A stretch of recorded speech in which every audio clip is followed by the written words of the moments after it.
So, cat's out the bag. Kano's the best deck in the format. And if you disagree with that, go check the scoreboard. 17 wins over this past weekend at RTNs for Kano. Massive. So, thought I'd make a video. This one's going to be about my second place RTN list. We'll go over the new tech that we run, how it looks with all the new matchups coming in from the heavy hitters set, sideboard, and overall spot for Kano moving forward. So to get right into it, we've already got one of the new pieces of tech right here staring at us blank in the face with Threadbare Tunic. So Threadbare kind of first came up to me as a troll because I think it was Peter, aka Master Momentum. Go check his stuff out over on YouTube. But he actually top 8'd a Battle Hardened, I believe it was, and he had Threadbare Tunic in his sideboard. And for a week it had all the Kano mains like thinking, what the hell, why is he running this? And it ended up just being a troll, like he put it in there to troll everyone. So that was pretty funny. But yeah, I'm the type of player to just try everything, even if I do think it's a troll. Anything that could look like it makes sense in Kano. And then I ended up heavily testing Threadbare. I've easily got like 500 to 1,000 games on Kano with Threadbare now. And I can honestly say this is just a strict upgrade to Spellfire Cloak. So previously you'd run Spellfire Cloak whenever you wanted to stay open to be able to combo before turn 3, since that's when you'd get your Tunic counter normally. But with Threadbare, you pretty much have that same benefit of being able to go before turn 3, but it comes with a massive benefit of being able to activate it on your own turn. So the requirement is that you have no cards in hand, so it only comes up in super rare cases, but I say super rare, but it's not actually that rare. So all of your main cards actually can create spots to where Threadbare Tunic can be used. So our main cards that we'd be using on our turn is like Flare. So Flare is a 3-card hand for people that don't know. Flare plus 2 blues, and then pretty much you're just going Crucible, Flare with 1 floating, and then you shoot this for 4. And then you use the other blue to Kano with your 1 floating. Hopefully you can play whatever 1 cost you flip into, or 0 cost. But if you flip into a 2 cost, you can still use this Threadbare Tunic to now shoot, well, if it's a 2 cost, it's probably a Spindle. And then you get to shoot that in for 7 damage as well. And I've realized anything over 5 points is usually worth just sending it, even if it's on your own turn, because the chess piece is often just used for +5 damage when you use it to buff a Wildfire. So buffing a Wildfire, Crucible, and Metacarpus, just +5 on Wildfire. So if you can ever achieve anything more than that by using Threadbare on your own turn, it just makes sense to. So you're going to actually get more value. And on top of the 7 damage from a Spindle that you get from that, you also get the up your next turn, which is massive. Don't even need to explain that. Another use case is, again, another 3-card hand. You have Spindle, and 2 blues. So pretty much same hand. You use one of the blues, Crucible, Spindle. You get to shoot that in for 5. And now what happens is you usually used to save this second blue for an Epot, a Gaze, a Tome, a Blazing, any of these types of cards. But now what's open to you is you can even Kano into a Tome of Fiendol with the spare blue, because now you have no cards in hand. You can go into a Lesson if you want. You can go into a Flare. Probably wouldn't recommend the Flare, but these other 2 are very good, and these use cases also come up quite often. So just another purpose that you can use on your own turn. But the main one, actually, I probably should have started with this one, but the biggest line it opens you up to is being able to arsenal your Blazing Aethers. So being able to arsenal your Blazing Aethers and then just being able to throw down massive amounts of damage. These lines often come up because a lot of these AB1 decks don't even want to use AB1 on your turn. So decks like Bolton, decks like Leviathan, like Ninjas, all of these decks, they don't even want to use that AB1 on your turn. So the situation comes up a lot where we have an arsenaled Blazing, and then we're just going to be throwing like a Flare at them, or maybe we have a big Lesson into Blazing turn. And then if your opponent's ever taking like I said, 7 to 10 damage on our own turn, it makes a lot of sense to just go Threadbare, Stormstriders, play this Blazing, and then put them to like sub 10 life on our main phase, and then pass the turn to them. It's pretty hard to play for them going from that point forward. But there's even more use cases. I could keep going, but yeah, I'm going to just stop right there. I've got plenty of gameplays over on my Patreon, and then really get to see how deep you can go with the Threadbare. Might make a more in-depth video for YouTube as well, just going really deep into all the Threadbare lines, but yeah, super impressed with it. And to be fair, we can even analyze like the downsides compared to it. So there is an obvious downside that sometimes your combos can get messed up because you need to be able to empty your hand. But after all my games, I figured out, so pretty much if you have your 3 blues and then you have a 2 cost along with the wildfire, so you have 2 costs that you need to play in your combo. So that's either wildfire, and 3 blues, or it's wildfire spindle combos with 3 blues. Now, if you specifically rags into a red, then you can't actually activate the Threadbare. You can't like pitch your hand away, and that can like kind of mess you up. But most of those cases, if I rags the red, I actually just lost anyway. So the downside is like heavily alleviated in my opinion. And then I guess the other downside, which I fixed with deck building, is your snapback combos do kind of lose their value in the same way. So the most common one was you'd have wildfire and arsenal all blazing, and then you have the other one in your hand along with 2 blues, and then you have snapback. And for this combo, you would like pop your striders, play your arsenal card, whether it's wildfire or blazing or whatever, and then you'd shoot the snapback, and then you'd rags into playing the card from your hand that you needed. But this one can also get messed up from Threadbare, and I believe it was whether you rags the red or a blue. I can't remember. I haven't ran snapback in a long time because I figured this one out early, and then yeah, just cut it because I think the upside of Threadbare is just way too big. So yeah, that's one of the new techs. So even though it's not a new card, pretty funny that it's a really relevant new piece of technology for Kanos to take. So that's the first one. Pretty much the second one is just Aether Arc. I think we all seen this blue coming in the heavy hitters set. I do think a lot of people heavily underrated Aether Arc when it first got revealed. I remember I had countless arguments with a lot of Kano mains who were saying that this card is useless. Plenty of use cases for Aether Arc to be super relevant and even game winning at times with this ponder. So the big ones coming is it's very relevant on a lot of your combos. So wildfire blazing combo requires a blind flip, so does flare, and technically spindle does as well. If any of these you Kano into this Aether Arc and you do that combo trying to move into a post combo game state, well, if you hit the Aether Arc, this ponder can actually just carry the game. And at my RTN, it actually won me the entire game, this ponder token. So going for a wildfire spindle combo. So I went for this wildfire spindle combo with some blues. Pretty much got it all off. I went for it early and I was going to move to a post combo game because I was against an Azalea, and like you want to go into post combo against them because it like negates all of their arsenal disruption if we've already used our striders. I digress. But yeah, did that. Did my spindle, opt was like 8 or whatever. Somehow I missed all these tomes. I missed the gaze and I missed a blazing as well. But I was able to set up my next hand and a couple cards after that with the spindle. And with the combo, you still have 3 resources afterwards, so you can still Kano into something. And what ended up happening was I seen this Aether Arc, Kano into the Aether Arc, shoot him for like 6 or whatever. Can't remember how much it was buffed by the wildfire. But hit him for 6, got him down to like 12 or something. Create my ponder. He doesn't die. I take some damage from whatever he threw at me. Go to my turn. Ponder triggers. I set up so I drew this Tome of Fiendo and then put it into my arsenal and then just won the game on the next turn because he wasn't able to commit for lethal on the next turn. So I was able to have a tome turn and post combo turn, which is just illegal.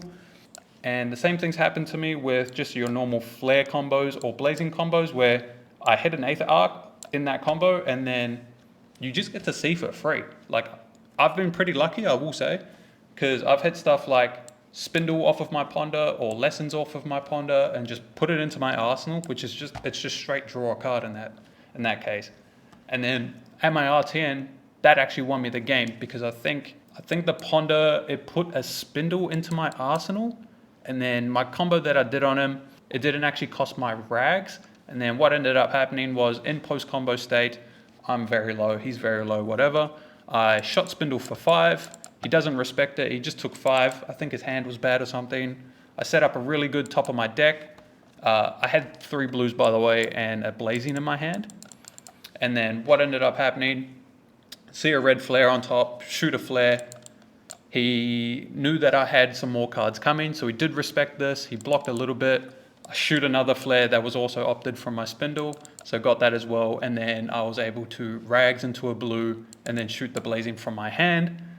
Ended up just doing like 15 damage on my main phase, so, and all comes from this ponder. So I really need people to stop underestimating how good this Aether Arc is. It's actually, yeah, like I said, potentially one of our best blues in the entire deck. But that's pretty much it for the tech. We didn't get much else. I know some people are experimenting with just the full 0 costs for your blues with the zaps and saps, but I do feel like that heavily hurts your Prism matchup, and it also hurts your AB3 matchups because all of these 0 for 1s, just when you Kano into them, either on your own turn or on your opponent's turn or in the post combo turn, it's just like really like not relevant at all, as opposed to being able to Kano into a Scalding on turn 0 or any of those other times, or same as a Voltic Bolt. That damage tends to stick a lot more. So I just count them as having more hits whenever I Kano, rather than having just a 50-50, whether I hit a red or a blue is a hit or a miss. It's more like a 75-25 because a lot of my blues are actually hits now. So that's why I'm still on this, but nothing else super new. Guess we can just go straight into the sideboard now. So yeah, like I said, I went second place for my RTN. My sideboard was a little bit different. I think it was 4 cards different to what this is now. But after getting a feel for the meta, I do believe that this is the most optimal sideboard that Kanos can run now. I think while we're doing this, I have this little pop-up here made by the bro Toonstar. I stole it from his Twitter, but I'm not too sure if that's like, that's easy to see or not, but I can use this to point out which matchups it carries on to, because into a meta where there's like honestly 17 viable heroes that you could play and take and potentially win tournaments with, I think it's very important that your sideboard cards are good into multiple matchups. And then while we're on that point, actually, that is why these people are skimming on Kano sideboard. It's very annoying to have to bring 5 cards that are specifically only good into Kano, with those being like the Null Runes and then the Oasis, because a lot of the times you could bring all that tech, you never verse a Kano, and then the biggest thing is you actually do hurt your other matchups by doing so, because there's just so many different decks that are viable in the meta. So that's one of the big reasons why Kano's a big dog right now in this meta. But I digress once again. So to go into my sideboard, I've got a lot of 2-ofs and 3-ofs because my main board is 55. So I'm just looking to bring in the best 5 cards for each type of matchup. I kind of categorize all of them, and then out of the 55 in my main, the only 3 that I would ever bring out are the spindles to go down to 52. And I only do that whenever I'm bringing in Moon, because yeah, Moon plus Spindle is a little bit of a nombo. But to get into the actual sideboard, I still run my 2 Aether Darts. So before it was only for Dromai, but now it's actually good into both Illusionists. So the stonks on that card actually went up. I like still running 2, so you get to kill Thermai, but it's also just a good 1-card hand to kill Angels against Prism as well. Also, it pairs very well because you've got a blind flip a lot in the Prism matchup in their turn, so you're able to Waning Moon. Also just a 2-card hand with the Waning Moon in that Prism matchup also. Speaking of Waning Moon, 2 Aether Quickenings. So I find these very good into all the AB1 matchups. Also, they're good into AB3 matchups. And then they're also good on top of that into Waning Moon matchups. So if I had to draw out all of these, I do see Quickenings coming in against AB1, would say Bolton and Levia. And then I do like them into the Waning Moon matchups, which is the Mirror and Prism. And then you can probably consider putting them into like Control Dash and maybe like Victor or Bravo if you want to just be able to poke over the top of AB, but that's at the player's discretion. So that's why I really like Aether Quickenings though. Just really good, really flexible. Always love going lessons, they AB3, hits for 1. I'll go Kano into an Aether Quickening, shoot for 4, get max value out of that. But on to the next. So this one's a little bit more spicy. I've always been a Cindering hater, but I now run 2 specifically for the Kano versus Prism matchup. So like I said before, super important that you're able to safely Waning Moon in the Prism's turn in that matchup, because if you're open to that, then they're unable to ever swing with an Angel or even flip an Angel in their own turn, so you can kind of negate the Imperium Rapture effect for half of the game. So just being able to Cindering Foresight also just like is a free peek at the top 3, and it lets you know if, okay, maybe I can full commit here and just try blow the Prism up. Otherwise, okay, I didn't see much, I'll just bottom them or like leave them on top, whatever. But now my Waning Moon's also active, so I can still do my thing. And then like I said, it's just good with the Waning Moon because of that interaction, so I like bringing it in the mirror as well. As you can see, all these cards that I'm bringing in also are like really good for the mirror, because I do expect to have to verse it a lot more often, which is kind of annoying. That matchup definitely makes my brain hurt a lot, so yeah. Besides that, also, you can bring it into any of your stack matchups, because just playing the Cindering bottom 3 cards is like almost a full turn cycle faster getting to your stack. So any matchup where you feel like you're going to stack into them, feel free to bring in the Cinderings. I do think it's worth it. Next up, we got 3 Nourishing. So pretty funny, but 3 Nourishing. I kind of stole this tech from, I believe it was Tao Tao and Azuri. But this is like the game changer. So I do believe Kano should be running 3 Nourishing for the Illusionist matchups. The Dromar one is still theory. I haven't properly tested it myself yet, but into Prism, it's almost non-negotiable that you need 3 Nourishing. How I like to use them is the first Nourishing is just always going at face, because I want to create a window for me to be able to combo. Very often they'll just give you a card and then flip an Angel, but that's good for you. We like that. When we're able to do that, we're taking a card from their hand. No, we're taking 2 cards from their hand because they pitch and they block. And then we're also taking a Figment off the field, and we're taking a Soul from them. And if they can't do that, we're getting an extra Intellect. And an extra Intellect is just insane in Kano. Obviously, it's like almost you Kano into a Tome and you just drew 2 blues, pretty much is what that equates to. You can easily amplify your damage like crazy wise with the Intellect. So doomed if it hits, doomed if it doesn't for the Prism. Really good, but the only time I would pop with the first Nourishing is if it's specifically Herald of Erudition, because the card advantage and engine made from that card is probably a little bit more scary than our 1 extra Intellect, so I'll pop with that one.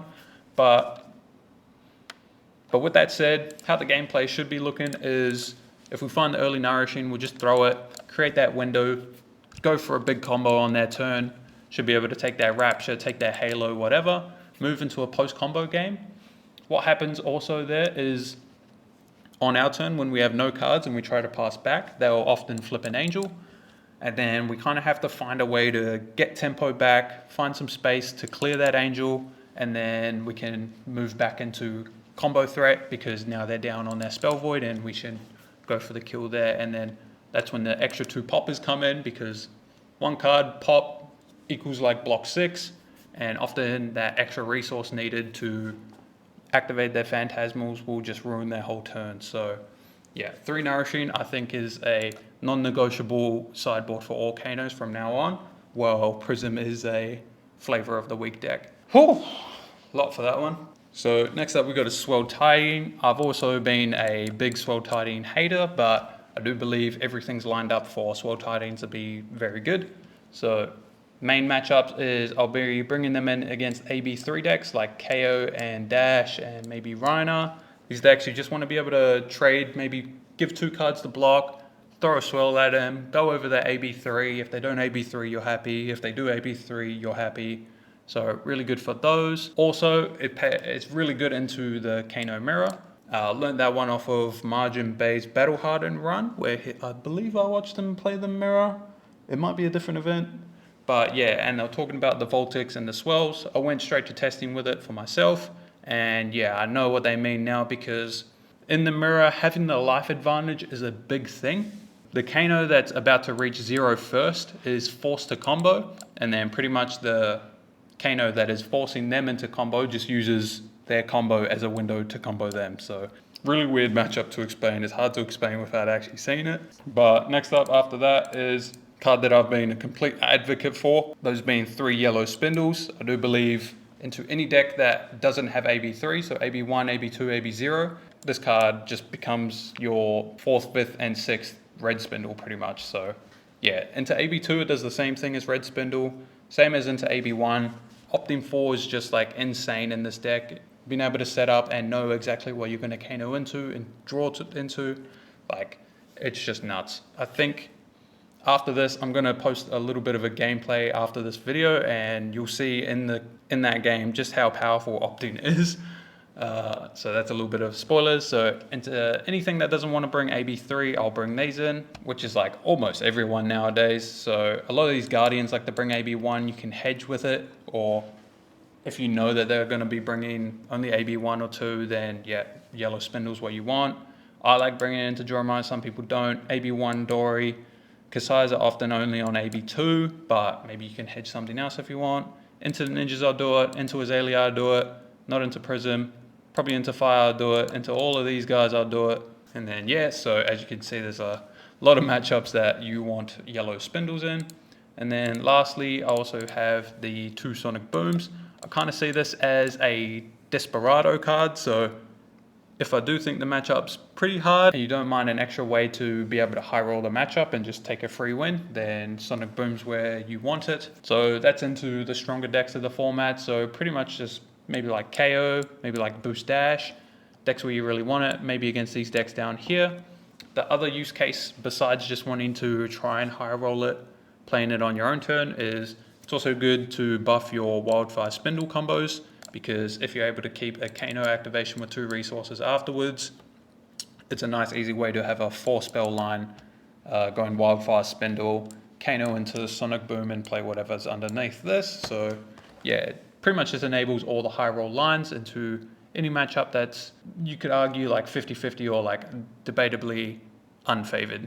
I would bring in Sonic Booms. But besides that, then it's just equipment down here. So Tunic from the long matchups, pretty self-explanatory. Anyone you want to stack into, I'll just run Tunic.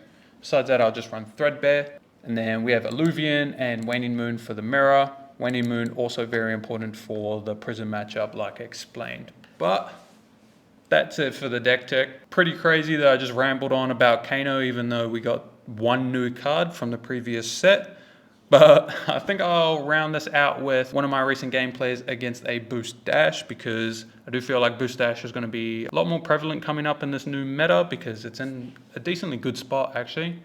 And I do think the matchup got harder after Bright Lights, so yeah, have fun in my live gameplay video about that. Make sure to go check out Midtown Game Exchange, your one-stop shop for everything Flesh and Blood.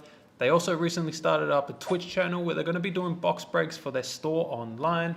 So link in the description to their store and to their Twitch. Make sure to go check them out. Rated CC up against a Dash. He's putting us first, which makes sense. When I'm going first into the Dash, I do like bringing in swells. Whereas if I'm going second, I like to just bring in the swell tidings and try to, oh not swell tidings, the fucking spindles, because have a higher chance on being able to strip cards from them. Whereas they can just take 6. If we're going second, we shoot swell, they take 6, they don't care. We Arsenal and they still get to have their 5-card hand, whereas spindle's a little bit scarier. Yeah, nothing else I would change, I don't think. You could consider taking out one of your potions for like an extra spell. Going down in blue count isn't like too scary. Another consideration is, do I want to just go Tunic here? Probably not. Not a big fan of Tunic in the matchup. It's probably a good hedge against Control Dash, but I'm more scared. I think you can just beat a Control Dash with like suboptimal 60 cards, whereas you kind of need very good cards to beat a Boost Dash. So interesting. AB3, Adaptive Plating. We're going first. We do have a potion, and we also have a tome here, but it is a Boost Dash. So I could start my turn by shooting this spindle and then Kano, but I think I'm going to get greedy. I think I'm just going to go like this. Kano, banish this, get out of my way, play this potion, and I'm just going to Arsenal this tome. So yeah, this is one of the great starts against the Dash when they're going second. Because when they're going second, their first turn often sucks, because they Dash is a deck that they really want in Arsenal. They're like almost as close as Kano on always wanting an Arsenal pretty much, but yeah, this is a good start from them.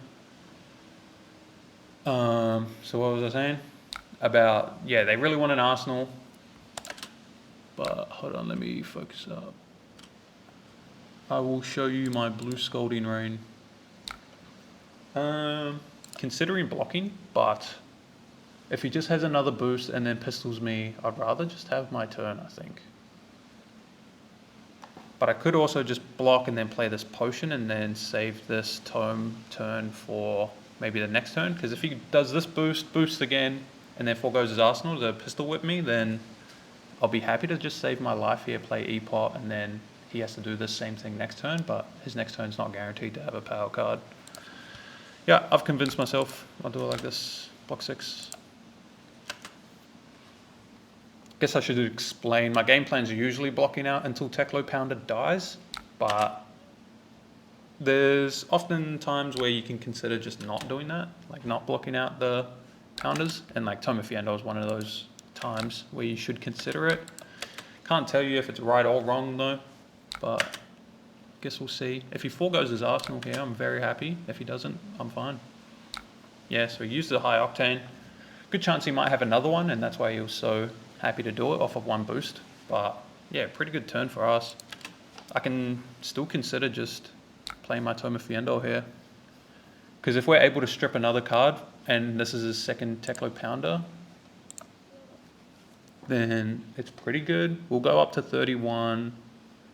Have 2 floating. If we draw 2 reds, then I'll just use E-Pot as pitch, but if I draw some blues, I'll Arsenal the E-Pot. So yeah, I think this is good.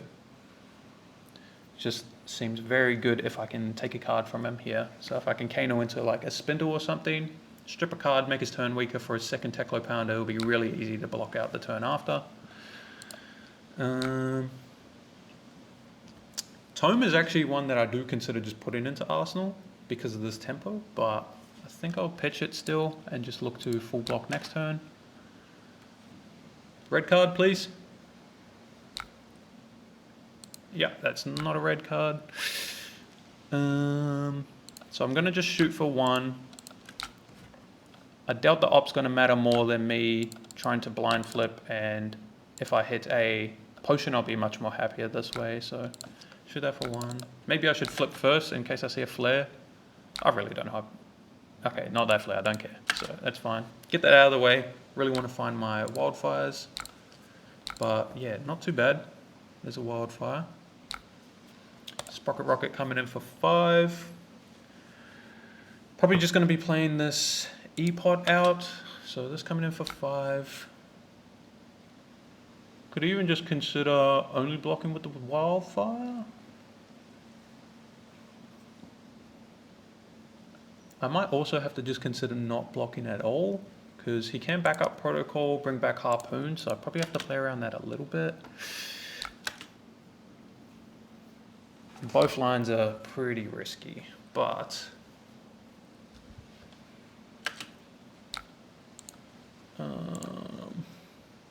okay, I'll block 3 here, I think. And then I think I'll block 3 again. Because it seems like I'm going to be pretty healthy this turn. I'm saying that, but he might just have a max V right now, so yeah, there it is. Honestly, not the worst, to be honest. Like, obviously it sucks, but he's off his Arsenal, that's the big thing. And backup doesn't die until next turn, so I guess he can bring it back next turn, but it's not that good. He'd probably want to bring back a red 0 or something, depending on his hand. So sucks we've got to take 10 there, but yeah, he's off an Arsenal, so there's a chance that it's still fine. And I kept this Tome. I think I'm going to need it because I really need to chip him down a bit before I just Arsenal this Wildfire. It's going to be really hard to be able to kill him above, while he's like above 35 health with AB3. So yeah. Okay, I'll bottom both. Yeah, bottom both. Just need to go for my high rolls. If I can find a potion, or maybe a tome and then maybe strip a card while he's on a 3-card hand, I'll be much more happier than just opting to off of that gaze. Because I don't even know what I'd be looking for off of that gaze anyway. Probably just extra wildfires and stuff. So sacrifice 1 opt for the potential to Kano into a potion. It's probably the spot that you want to be at against dashes. Just looking for any chance to high roll at all. Yep, so he pops that. What do you grab? 0 to 16. Yep, as expected. But yeah, 4-card hand from him. So this is coming in for 6. I'm probably just going to try and take all the damage because it's going to be a little bit scary for him to tap out if we just say no blocks. But as we know, I'm just going to be playing a tome from Arsenal, so it should be alright. Here you can do a little bit of Hollywood here. Just act like I'm thinking for a second while I'm just drinking my water. I'm never shooting here. Just make him think that I'm thinking about it.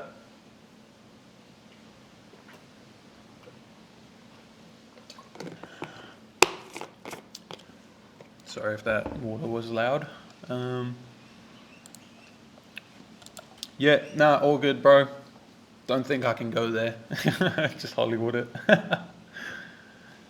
Oh my god, I had an insane Hollywood yesterday in the Kano mirror.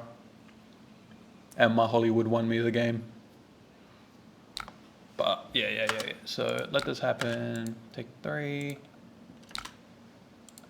Again, just very scary for him to play this last card now. So he's just going to go for 2. I'll take 2. I can block with this card but it's only blocking for 2 because it gains me a life over this tome anyway. So might as well just keep it for this. Probably need to pitch this wildfire. So nice, back up to 8. So he's probably going to need to commit 2 cards to try and kill me, or try and hit me, sorry. Great hit off the top. Dual win. So shoot him for 5. If he doesn't respect it, we can punish. If he does respect it, then happy to take a card out of him.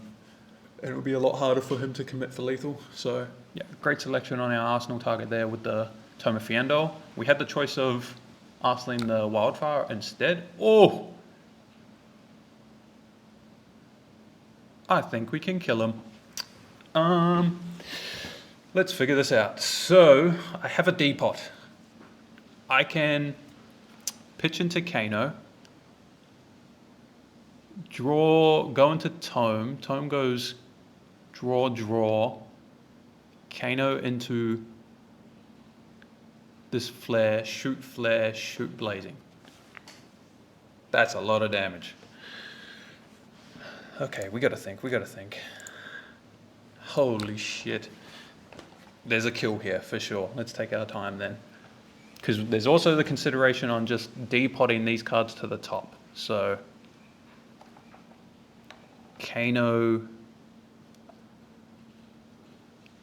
into this flare, shoot it for 3. He goes to 31. And then depot these cards on top. Our hand will be 3 blues.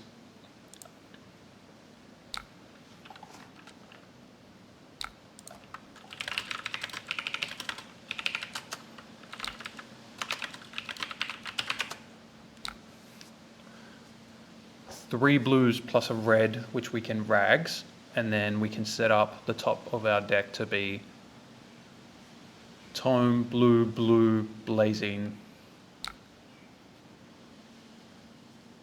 Okay, so it'll be this here. So we can go wildfire, flare, blazing. In the dream scenario. So it'll be 3 plus 5 is 8, plus 4 is 12, plus 3 is 15. So will we have 15? We'll have 3, 6, 9, 12, plus Kano into this, 15, 16, 17, 18. I think we can. And then does that kill? So it'll be AB3. There's no way it doesn't kill, right? AB3, so it'll be 3. And then this one will be 7, so it's 4. So that's 7.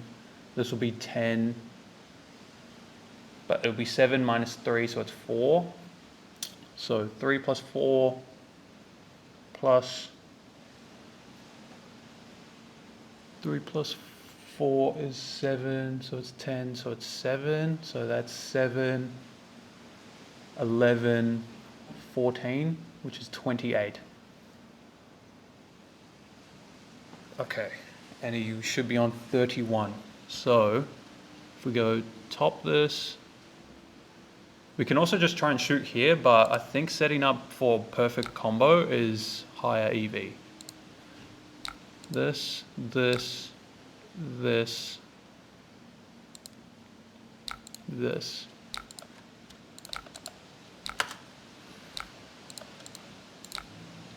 This might also just take a blue out of him, because we know all the top of our cards.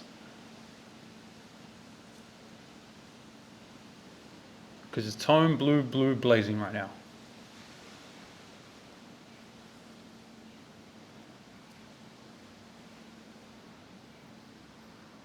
So if we take a blue here, it's fucking huge. Because I think his AB, since it's wildfire, wildfire, flare, blazing, his AB's worth like 11 points each. Holy shit, what the fuck? Yeah, we got the AB, so that's massive. So now we just depart instead and go put this on top. Actually, I'm gonna put flare on top. No, I'll put this on top. Then just draw these 4. Pass. So we have options there, because if he didn't AB, I would heavily consider just Kanoing into the tome, but it's kind of illegal for him to not do it. So yeah, the other line there, we'll get back to it. We'll just make sure we can get the dub first and then we'll come back to it. No need to distract from the present.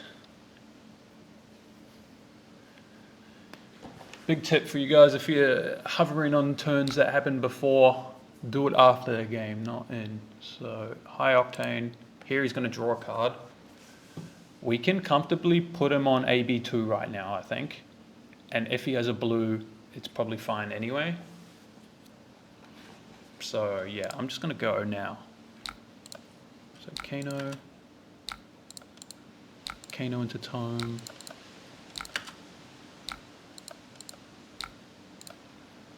Draw. Kano into blazing.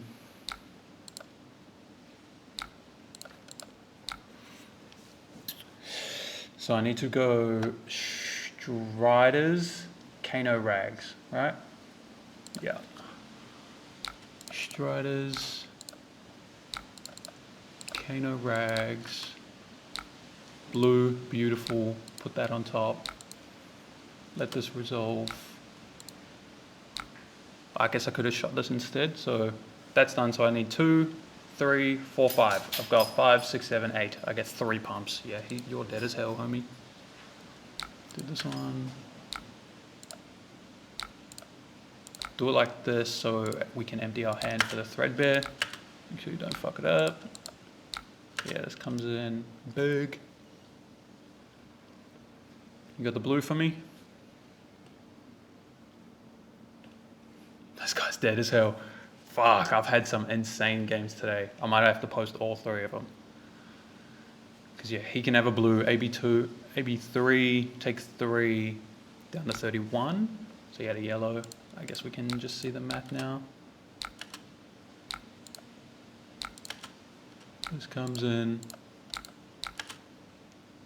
Bang. And this all comes because he didn't want to respect the spindle, by the way. Like, just give your blues on the spindle. I know, but like, oh, it's too good. We just did 1 billion damage. That's some high octane gaming. GG. That's like 100 damage, nerd. Woo! Okay. That's a good game. That's a good game. But yeah, so I wanted to quickly calculate some things there. So on that turn previously, where's my pen? There. On the turn previously, we could have set the tome up, just Kano into the tome, draw 2 blues, and then top card is Flare plus Blazing. But in that case, would Kano into both, and we have the red flare in our hand to shoot as well, or to pay for the flare. So we'd go flare, and then, but since he knows that we know what's on top, he just AB3s like he did on our turn anyway. So he stays on 31. Then we can do Blazing, yeah, for 5. But then we just kind of wasted that tome, really, because with our line, he still has to respect that flare, right? Because we just Kano'd into the flare. It's for 3. Yeah, we only have 1 card left, but we got E-Pot and the possibility of just even popping Chess Piece if we want. And we know the top card, so if he doesn't respect it, we could just pivot into this line anyway. So yeah, I think that was correct. But yeah, I think that was just the peak and like the payoff of all of our earlier decisions all like converging and meeting at that point of like that high roll thing that was kind of like talking about during the game, like how you want to be playing for your high rolls, bottoming, everything, all of that. So that's just everything lined up perfectly because I played for it to line up perfectly, if you know what I mean. Hopefully that makes sense. It's like I'm playing to high roll here. That's why I didn't block last turn, kept the threat of like, or like the turn before, didn't block, get max value out of my Tome of Fiendo turn. Yes, it's bad if I flip into some blues there, but you have to play for it. And then just same on all the ops, just bottoming everything, banishing everything that's like not what you want. Had the pivot turn where I could decide if I wanted to Arsenal Tome of Fiendo or Wildfire. If I'm going to Arsenal the Tome, it's going to be a better like explosion turn because of how high his life total was. But the downside is, well, if I don't find another Wildfire, it does really suck. It'll feel really bad. But yeah, just played into that. Play that we high roll the Tome and that we high roll find the Wildfire because that's probably the only way we can win, to be honest. And then we got paid off for all of it. But yeah, hopefully that shows you a little bit on how to navigate this matchup. And yeah, there is a bit of a difference in how you want to play the matchup depending on if we're going first or second. I actually do feel like the dash one's first because I've had some games against Sam Sutherland and like also watched them versing for hard and stuff. And he will choose first on purpose because he will just load Teklo Pistol and then pass. Because that's how important just setting up that Arsenal card is, along with your Teklo Pounder. You don't want to use any Teklo Pounder counters unless it's a 5-card hand. And so, yeah, I think it might actually be better for us to just go first and play like how I did here. Granted, I did have Tome of Fiendo turn 0 plus a D-Pot. But I think that's just a higher win percentage than us going second, and then they play it properly like how Sam Sutherland does, where they'll just put a counter here, 2 floating, 3 in hand. You can blind flip here, but if you hit some blues and shoot him, he can just like do the smallest amount of AB, beat the fucking shit out of you, trade some life for his counter, and then get his Arsenal, and then we go to our turn and it's pretty tough. So yeah, hopefully this teaches a bit. Probably going to be posting a couple VODs in a row tonight, so look out for that. But yeah, I'm out. See you. So if this Kano vid interested you, I would urge you to go check out my Patreon where I post all of my Kano content. I also posted on there just my recent matchup guide to every single matchup in the heavy hitters meta. Going over pretty much the game phases, how hard it is, your sideboarding, all of that good stuff. Yeah, over on Patreon. Check that out if you want. But yeah, thank you for watching to the end, and I'm outie.